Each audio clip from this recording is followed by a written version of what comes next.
Part 2 of 3. I gotta catch up. February 8th, part 2 of 3.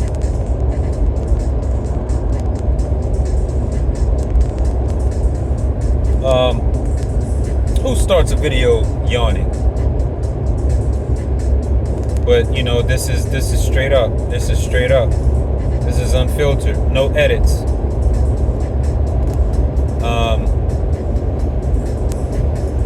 You know, and I do my best to keep these videos as clean as possible.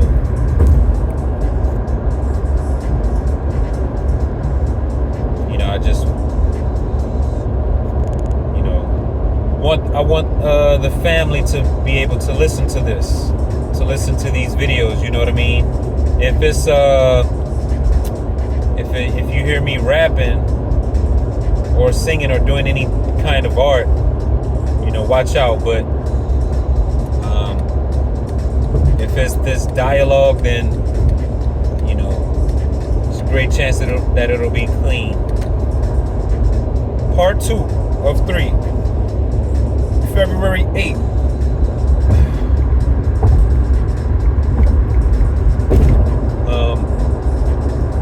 Being in New Orleans.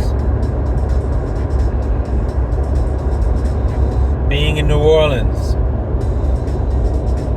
I was getting, everybody was telling me how violent it was, how violent it is. Everybody. From my innocent cousins to older women to younger women to my family. Everybody is like, watch out. Everybody. It's like these youngsters, these teenagers, you know, 14, 15, 16, they are on the hunt. Maybe one of the bravest things I've ever done in my life was on this past trip when I stopped to get gas and my girl insisted on using the restroom.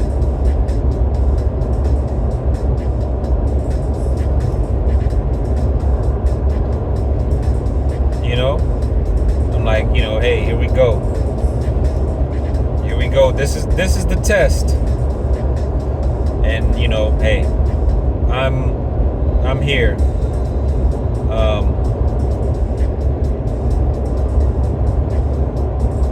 The culture is so beautiful.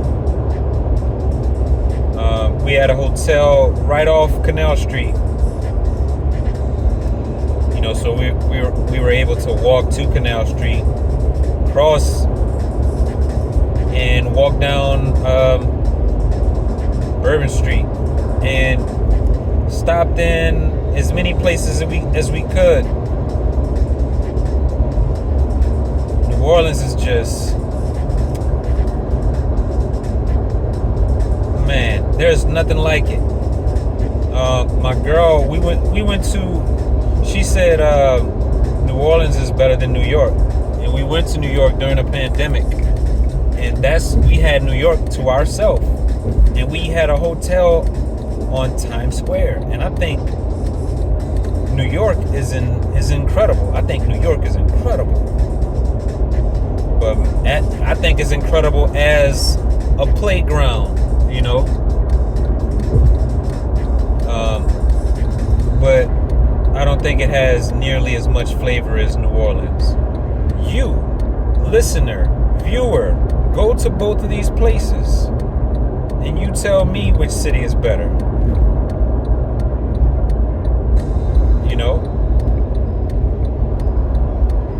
I'm looking at it as a person who used to be a huge fan of New York hip-hop. Like I was not listening to the Hot Boys. I'm in New Orleans growing up, a fanboy of New York, Jay-Z, you know, Biggie.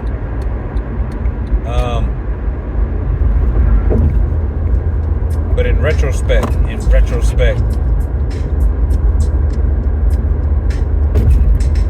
I look at both of these cities, which one has the richer culture? I gotta go in New Orleans. But I felt it's almost like that city powered me up.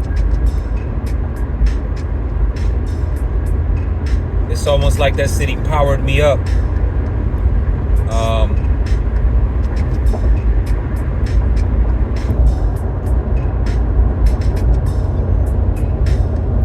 There was some video taken of me, like we stopped to get some beignets. Yes, I am vegan.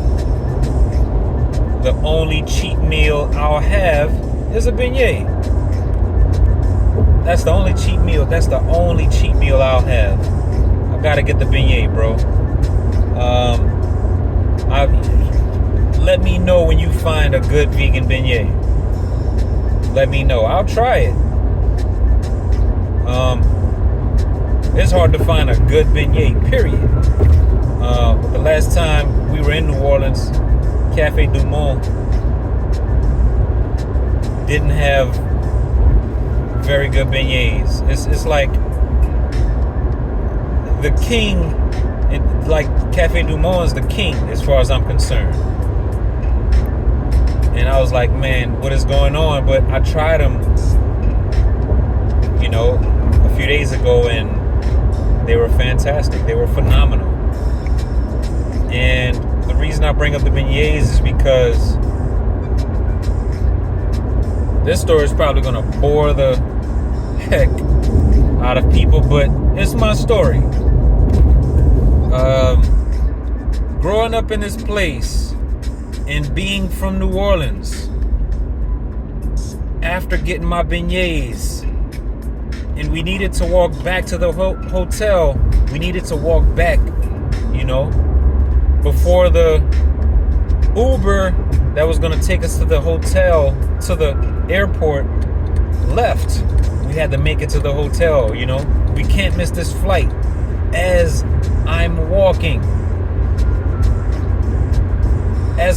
down the street, we started down Decatur.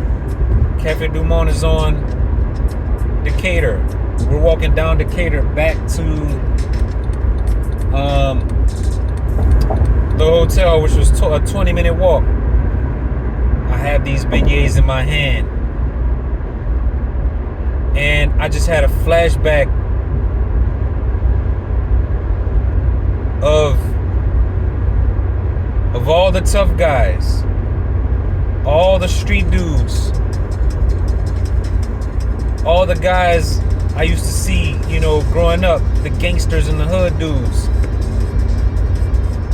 But in my mind, at that point, walking down that street, I felt like the king. I felt untouchable.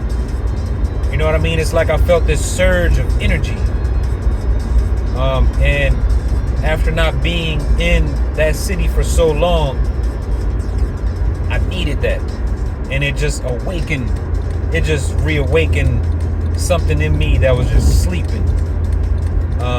Because I'm power walking back to the hotel, but my girl is behind me and she's watching me.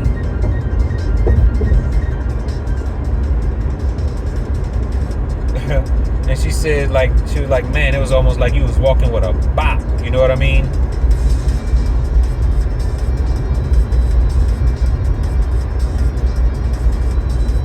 In that moment, there's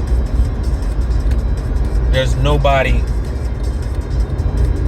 There was nobody. The president, the biggest D-boy, whoever, it was just me.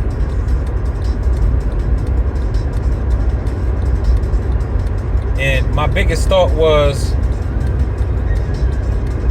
this is my city. I'm from here. I never felt like more at home than walking on that street. I wish I could remember the street.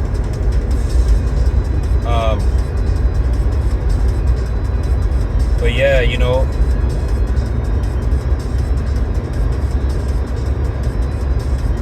after seeing family, after seeing the tourists, after thoroughly experiencing Bourbon Street and Decatur and the beignets, thinking about all those who have passed on, but I'm still here. may be visiting, but this is my city. In that moment,